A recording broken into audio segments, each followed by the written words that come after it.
Hey guys, let's get more news about Dallas, but first, don't forget to subscribe and leave your like. Chiefs, Travis Kelce heaps praise on Cowboys' Dak Prescott.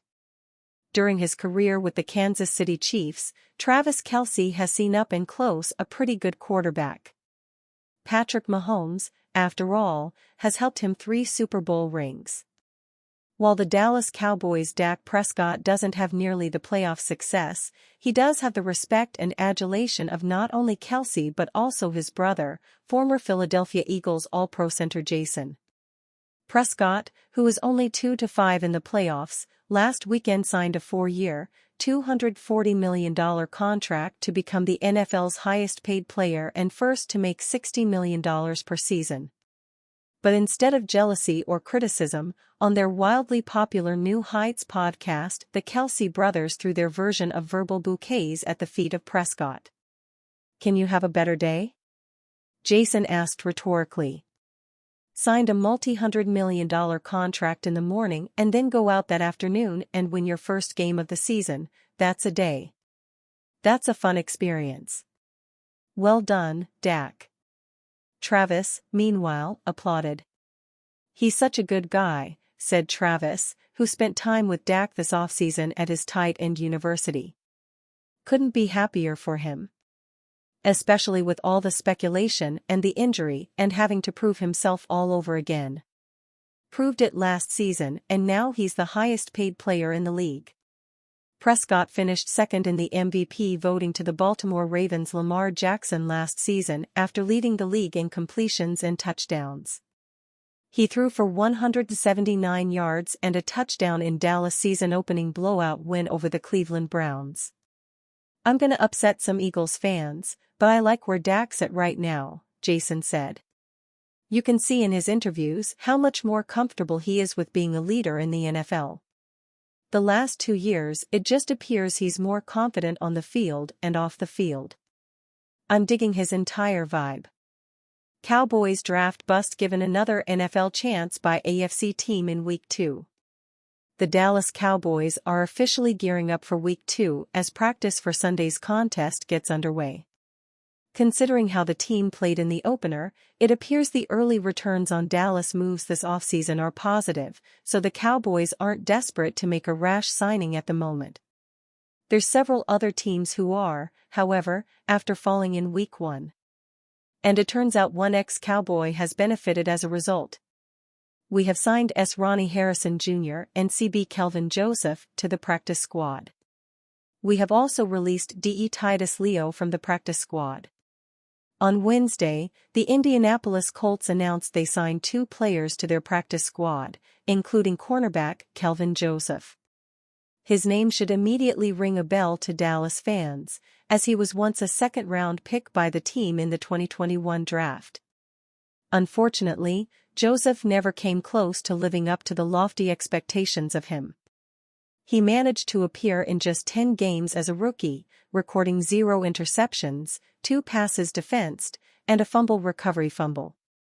The Kentucky product enjoyed a bigger role in 2022 with 16 appearances, but he struggled mightily. Joseph again tallied on 2 PD and 0 INTs. Meanwhile, he gave up 219 yards, 4 touchdowns, and a passer rating of 147.9 while in coverage. As a downright liability in the secondary, Joseph forced the Cowboys' hand. He was subsequently traded to the Miami Dolphins prior to Week 1 last season in a swap for fellow draft bust Noah Igbinoghene. Neither player showed enough to merit keeping around, and Joseph was cut midway through the year before finishing 2023 on the Seattle Seahawks practice squad. This is a foot in the door for Joseph, who could see elevations to the Colts' active roster. There's also a chance an opposing team rocked by injuries signs him away from Indy's PS, but he'll need to impress first before someone else gives him a chance on game days again. The Dallas Cowboys are preparing for their home opener on Sunday against the New Orleans Saints. The Cowboys are coming off an impressive Week 1 road win over the Cleveland Browns. Dallas dominated Cleveland on both sides of the ball. Dallas defense intercepted Browns starting QB Deshaun Watson twice and sacked him 6 times. You couldn't ask for a better start if you are Dallas defensive coordinator Mike Zimmer. The Cowboys defense will look to carry that momentum into this week's against the Saints, but they might be missing a key member from their defensive line.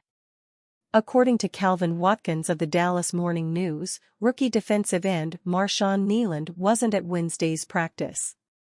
ESPN's Todd Archer adds that Kneeland wasn't at practice due to a calf issue. Jake Ferguson, diagnosed with bone bruise, could play Sunday. Cowboys tight end Jake Ferguson isn't sure he will play Sunday, but the fact that it's a possibility is a blessing. Ferguson thought he tore the anterior cruciate ligament in his left knee in the season-opening victory over the Browns when he heard a pop.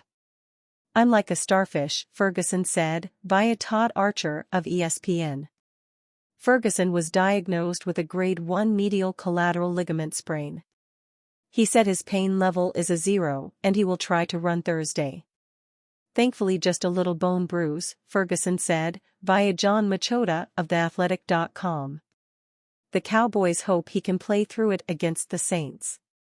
Ferguson had 3 catches for 15 yards against the Browns. The Dallas Cowboys dodged a bullet earlier this week about the health of starting tight end Jake Ferguson. The third-year tight end exited the Cowboys' Week 1 win over the Cleveland Browns in the third quarter with a left knee injury. On Monday, it was reported that Ferguson suffered an MCL sprain, which is the best-case scenario for all parties involved. The initial reporting said Ferguson's injury is not serious and he could only miss a minimal amount of time. However, on Tuesday, Cowboys owner Jerry Jones left the door open for the 25-year-old tight end to potentially play against the New Orleans Saints this weekend. Ferguson spoke to reporters on Wednesday about his injury and gave an optimistic update that should excite Dallas fans. According to John Machota of The Athletic, the Cowboys' starting tight end said the pain in his knee injury was a 10 on Sunday. However, his pain level is at a 0 on Wednesday. Ferguson added that he thought he had an ACL injury. Cowboys' Jake Ferguson said the pain of his knee injury was a 10 on Sunday. "It's a 0 today. The initial thought was that it was an ACL injury, thankfully just a little bone bruise. I don't even think it's a grade 1. If Ferguson can practice tomorrow and Friday, maybe there's a chance the starting tight end plays on Sunday against the Saints."